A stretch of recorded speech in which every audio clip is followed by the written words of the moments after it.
And I must say before I even begin that I am just tickled that I get to be the warm-up for Gregory Page because I am such a huge fan of his.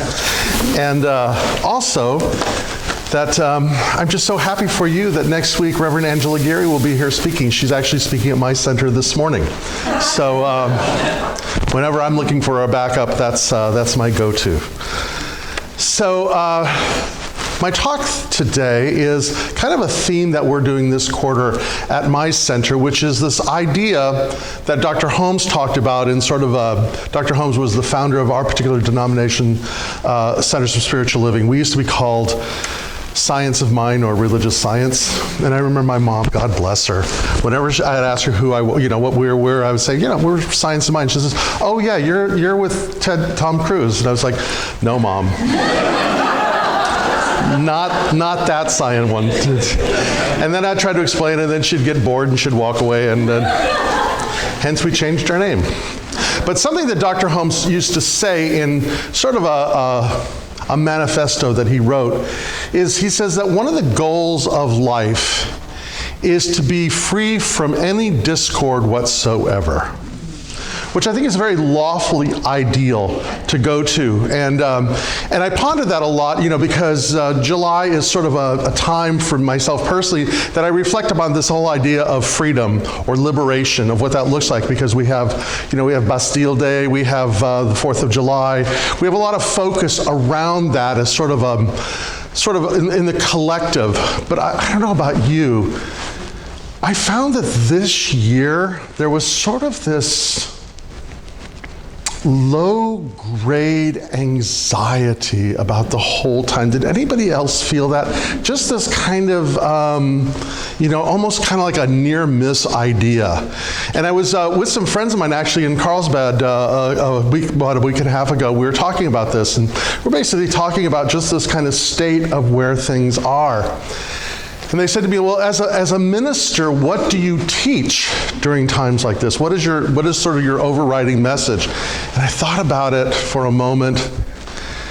And I guess what it comes down to is this, and probably this is like one of those metaphysical concepts that sort of sit at the cornerstone of our sort of spiritual celestial being, as St. Paul would say, that house not made with hands. And it's this: the world is as I am. Say that to yourself. The world is as I am. And so, we can go down a rabbit hole, and I could be here till lunchtime with that idea. But I think it speaks to something very powerful that we as practitioners of New Thought espouse, which is this, is that our perception of how things are creates the experience that we are having in it. I would go so far as to say this, is that our perception of what the divine is predicates our experience of what the divine is. And sometimes along our spiritual path, we realize that maybe our idea of the Holy One is too small for the situations that we're in. There was a 12th century mystic by the name of Meister Eckhart who would say, in time, our greatest obstacle to God is our belief in God. In other words, what we think sometimes limits our very experience of where things are. The world is as I am. And this sort of harkens back to probably our most ancient roots, which is the practices of Hermeticism. Now, Hermeticism goes back to the ancient world, and it sort of heralds a lot of the things that we espouse. My teacher again used to say that New Thought is old hat, because it's actually a very ancient way of looking at things or inviting us to experience. But we've all heard that statement that comes from the emerald tablet, as above, so below, right? What expresses itself in the outer world is finding its genesis in the inner world, and what is happening on the outer world influences the inner world. Jesus says it another way when he teaches his disciples to pray, when he says, "Let it be on earth as it is in heaven." As it exists within this great cosmic idea, so may it manifest itself on earth. So what I want to offer, first of all, is as a teaching for today, is to consider this. The world is as I am. Or as Emma Curtis Hopkins would say, the world reflects our thoughts. Well, I was going to do a quote, but I can't remember it. But something to the, well, it doesn't matter. Basically, it's this. The world is as I am. As above, so below. What is happening on the inner is reflecting itself on the outer. My experience, it's not so much that we create our own reality, but we create our experience of our reality. And that is just as important, because what we believe is what we're experiencing every moment of our lives. So I was reflecting on this thought by the philosopher Jean-Jacques Rousseau, who says this. He says that as humans, we are born free, and yet everywhere we find ourselves in chains. We are born free. Our nature, again, Dr. Holmes would say at the very beginning of the Science of Mind text, he says, that to think that there would be some sort of creative process that would bring us into being just for us to be slaves would be outrageous. I mean, if that was the kind of God that we believe, someone would be reporting him to, protective services. But there's something in this. And what I want to offer that is again, going back to the ancient world. So in the Hebrew Bible, if you remember, what is the first injunction that is given to the people as they are leaving the experience of slavery and are beginning to be instructed in what it means to live free from any discord? Pro tip, it's the 10 Commandments. First commandments, you shall have no false gods. You shall have no false gods. So, and the prophets would always rail against the colonizing powers of Israel, of what it became when it was very apparent in the world of the pharaohs, in the world of the prophets, that even though the people of Israel escaped Egypt, they were really trying to have their own Pharaoh. And the prophets would speak against that, and they would speak about about this idea of idolatry, false gods. And, it's easy for me in my own imagination to think in terms of the 10 Commandments, Yul Brynner, and the people dancing around the golden calf and all that other kind of stuff. But that's not what they're speaking about. That's not what idolatry is. Eric Fromm wrote this book called You Shall Be as Gods, and he defines idolatry as this.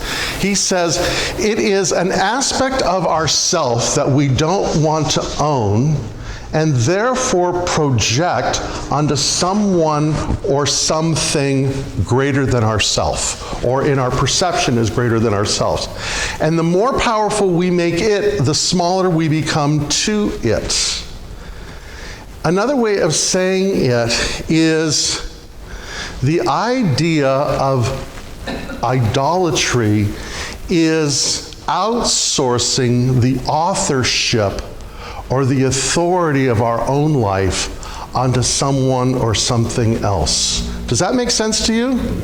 And what I would offer is if we kind of look at the state of our nation, the state of the world today, for me, what I see is this very same concept that as people get scared, as people become anxious, as people are nervous about things, the first thing we do, what? We want a savior. We want a Messiah. We want someone to come out and fix it. We want to outsource the authorship from ourselves to someone else. You fix it. You make it better. Tell me what to do. And yet, That's the very essence of what puts us in chains. In order for us to be free, we must be authentic. And in order to be authentic, we must live courageously. And what I would offer then is to live courageously is to live in community, because there's no other way to do it. We are a social creature. We are like 3 hairs from a baboon. Our whole genetic makeup is to be social. How we interact, how we get along with other people, how we live together in interesting ways, that is what shapes our perception and therefore our experience. Because let's face it, you and I and everything in creation is the sum of all its experiences, even God. Everything in creation is the sum of every experience that it has had. And that is true at the most essential part to the largest part.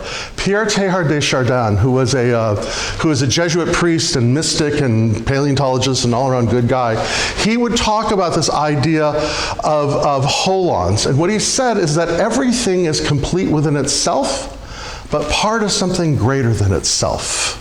An atom is complete within itself, but part of something called a molecule. A molecule is complete within itself, but part of something called a cell. A cell is complete within itself, but part of something called an organ.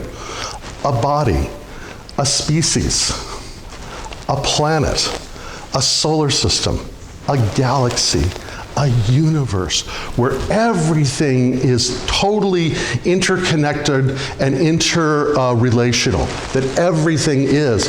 And so one of the first myths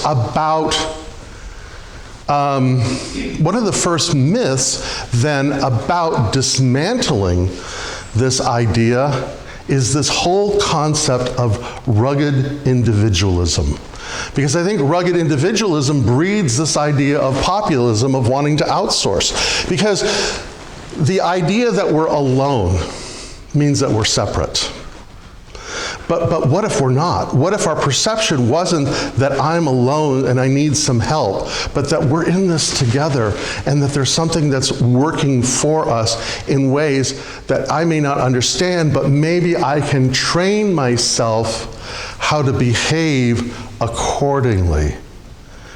And I've been thinking a lot about this because I was actually talking to Gregory before service, and he's like, well, what do you think would be your great accomplishment that you'd want to go out on? And I hadn't thought about it, but I did. And it's this. So I'm going to get ready to do something at my center starting in August that I have wanted to do in the 20 years of ministry that I've been there. And that is, I'm going to do a book study on Lord of the Rings. Because if I had a sacred scripture, it's Tolkien. Absolutely. I mean, this man created worlds and languages and histories and myths and languages, and then wrote poetry in those languages. So I just love them. But one of his major themes is pity or compassion. In fact, there's this famous line of Gandalf, who's sort of this wise leader in the trilogy, where he says, the pity of Bilbo will rule the fate of many. And that's an interesting thought, because there's this one scene in The Hobbit, and so I'm rereading the entire series again, and this probably is my 10th time, maybe, since high school. Who counts, right? But there's this scene in The Hobbit where Bilbo, who is one of the main characters, he has found this ring. And we'll find out later how important the ring is, but he has found this ring. But the ring belonged to this poor, pathetic creature called Gollum. And Gollum was beside himself looking for this ring, to the point where he was going to kill Bilbo to get it. And he's quite hysterical about the whole thing. And Bilbo is thinking, God, the only way that I'm going to get out of this cave is to kill this guy. And I've never done anything like that before, but I can't think of any other option that's going to save me than killing this individual. And then it's interesting because then what Tolkien writes is then Bilbo looked at him and he saw this poor, broken, sad creature. And it says in that point that his heart was filled with pity. And then here's the kicker. Because as soon as he felt this pity, there was this new strength and vitality that rose in him that he was able to literally just jump over him and go. The pity of Bilbo in that moment saved his life. But as one would read Lord of the Rings again and again and again and again and again, we see that pity, compassion, rules the fate of many. And it's an interesting thing. I've been pondering this whole idea because, for us in this culture, in every religious tradition, whether it be in the Hebrew Bible, Hesiod, or in the teachings of the Bodhisattva as the compassionate one, or the teachings of Jesus, or even in the Holy Quran, any spiritual tradition talks about this. And yet, if you've been reading the New York Times, there have been whole articles having to do with a conversation of a I won't name this tech giant influencer, owns rockets and media network kind of thing. Sauron. Lord of the Rings. Sauron, the technocrat, the wizard who is consumed with pride. But what he says is that he's quoting Nietzsche, where he says, empathy, compassion, this is a weakness. This isn't a weakness, it's our greatest strength. I had this experience the other day. I was with my partner and we were out walking our dogs. And where we live, there's these green belts, and part of the rule is if you're gonna walk your dog on the green belts, put them on a leash. Fair enough. We got big dogs. People got dogs. Everybody has dogs there. We're walking our dogs, and there was a woman, an older woman, who was with her dog, and her dog was off leash. And the dog was playing, and she was playing chase and ball, whatever the case may be, and her dog saw my dogs, and her dog got worked up and ran over to our dogs, and of course our dogs got loud, and there wasn't anything bad that happened, except it was loud, and it could have been. And, I let her know. I wasn't really a jerk, but I was kind of like, the songs, and she was mortified. She was ashamed. She was like, I am so sorry. I'm so sorry. She put her dog on a leash and she walked down, head down. And I have not shaken that experience because I've probably ruined her day and probably filled her with fear. I've done unnecessary harm. St. Paul says this in his letter to the Ephesians. My friends, if anyone is detected in a transgression, you should have received this. Let me try this again. My friends, if any of you is detected in a transgression, you who have received the Spirit should restore such a one in a spirit of gentleness. So, looking at what is happening in the world and how it has been polarized by design, and then we take the idea that compassion is considered a weakness, what could possibly go wrong? And so maybe a way to counter that is the practice of compassion, of empathy, of pity. Was that woman in the wrong? Absolutely. Should her dog have been on a leash? Of course. But does that mean that I get to create shame belittlement. I didn't think I was really doing it, but apparently she was very sensitive, and maybe I'm a bit verbose. But does that create a better world? You know, Dr. Martin Luther King talked about this all the time. He talked about, and so did Nelson Mandela. You know, they talked about this idea that we want to establish a sense of congeniality, so when the time comes for restoration and repair, we have already built in the trust. But to shame is to make someone wrong. It's to make someone the other. And the whole idea of the other is a level of smallness. The Sufi poet Hafiz used to say, the small man makes prisoners of everyone he meets. The wise woman slips under the moon and throws the keys to the rowdy prisoners. And so maybe our role is to be more the wise woman and to throw the keys of liberation to the rowdy prisoners, to the dog walkers, to the mistake makers, to this, you know, whatever the person in traffic, whatever the case may be, correct them, maybe. Maybe do it in a spirit of gentleness. My teacher used to say, you know, if you are a spiritual seeker, don't get into politics because you think you know how to fix it. And maybe the thing to do is to listen and is to practice. And then what I want to offer then is a tool that I would give to you that creates freedom and is powerful and in many ways encapsulates this whole idea of authority and authorship. And it is this, it comes from the Arthurian myths. And it is the story of Sir Gawain and Dame Ragnell. Anybody know this story? It's one of my favorites.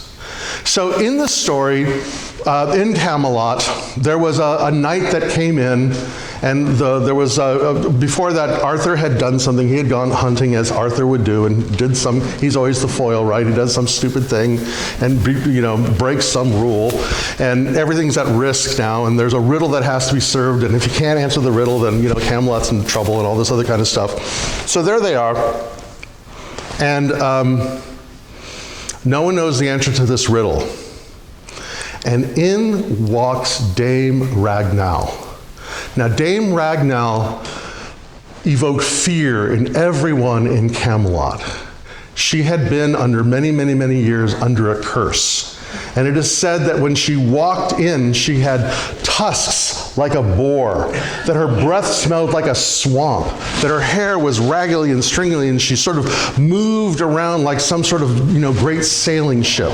She was frightening to behold and intimidating to be with. But she had the answer to the riddle. And she said, I'll give it to you, but here's the deal.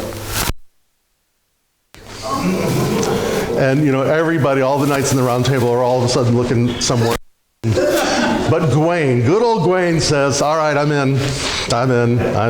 So she gives the riddle, the kingdom is saved, all is good, there's the wedding, you know, and there she is marching down there, and there's Gawain's friends thinking, oh man, this dude. And it's the night of their wedding night, and Gawain is now obligated to do what husbands do on their night when he's courageous, he's a good man, and he's there, and he's like, all right, okay, we have any wine in here? And and so Dame Ragnell says, well, let me go slip into something more comfortable, and she disappears.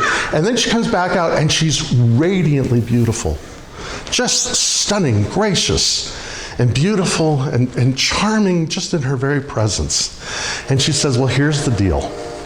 I'm under a curse, and part of the year, or part of the time, I am who you see now, which is, this is my authentic self. And part of the time, I am under the curse, which is the one that you saw there. And okay, so here's the deal, Gawain. Who would you rather have in the bedroom? Because the one that you have in the bedroom is not the one that you get to have at court. So do you want the woman at court to be who you see now, or Dame Ragnell, as she is infamously known? Or do you want it the other way around? And here's Gawain's wisdom. When I do weddings, I tell every groom this story. Here's the wisdom. Gawain says, you choose. You choose. And by giving her back the authority of her life, he breaks the curse, and she is then free to be to whoever she is. This idea of giving someone their own being gives them back the authorship of their life and sets them free. And the only way any of us are free is if all of us are free.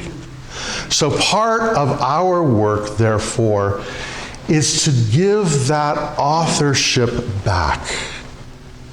We begin by ourselves. The world is as I am. And is there anything within me that sees lack, limitation, loss, pain, suffering, or death? Because that's a perception that I am holding. And if I can free that within myself, then I can be like the disciples in the Gospel of St. John.